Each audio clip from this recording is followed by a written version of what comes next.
Today I'm sitting in an oak savanna in Columbia County, Wisconsin. And the reason I'm here and the reason I'm talking to you all is because I want to talk about one word, a really important word called succession. And this habitat offers a perfect example of succession. So succession. What this word means is it's basically a transition, a change from one habitat type to another. And so in this case, we're seeing a sand prairie morph into a scattered oak savanna.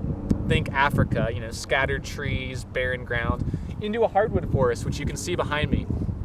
And so succession is really important and it matters. And the reason it matters is because originally succession was a natural process. Habitats change, species moved, but in today's environment, with farms and roads and all of these things, habitats are shrinking.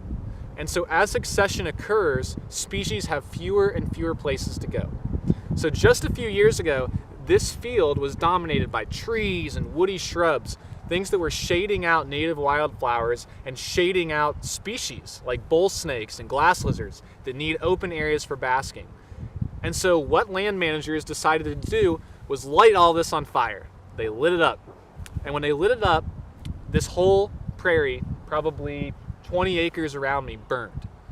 And just a couple months ago, this was black and barren, and you would think that all hope of life coming back was gone.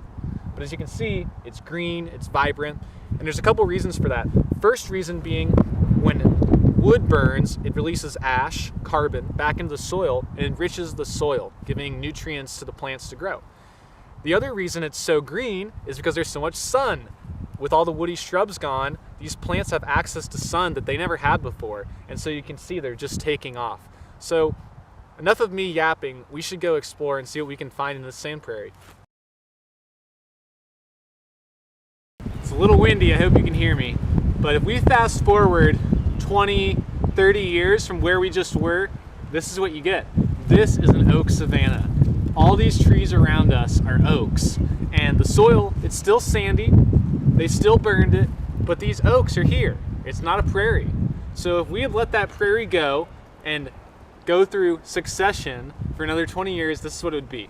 And as you can see, there's scattered oaks, but there's really nothing else except for on the ground floor.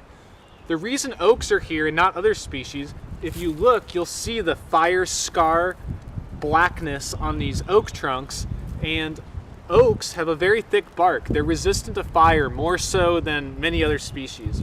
And so they stay.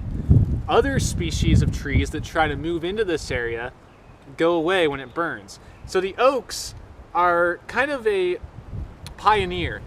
They're the first trees that pop up in these sand prairies, and they're kind of the last ones to remain. All the others get burned out. So it's kind of a neat story of how these habitats transform over time. I mean, compare this to the sand prairie, and I'm probably 30 feet away from the sand prairie we were just talking about. So pretty amazing to see. I think succession's a really important part of ecology that's missed a lot, because if you don't understand how habitats change, you're really missing the point, especially right now, because habitats are changing every day.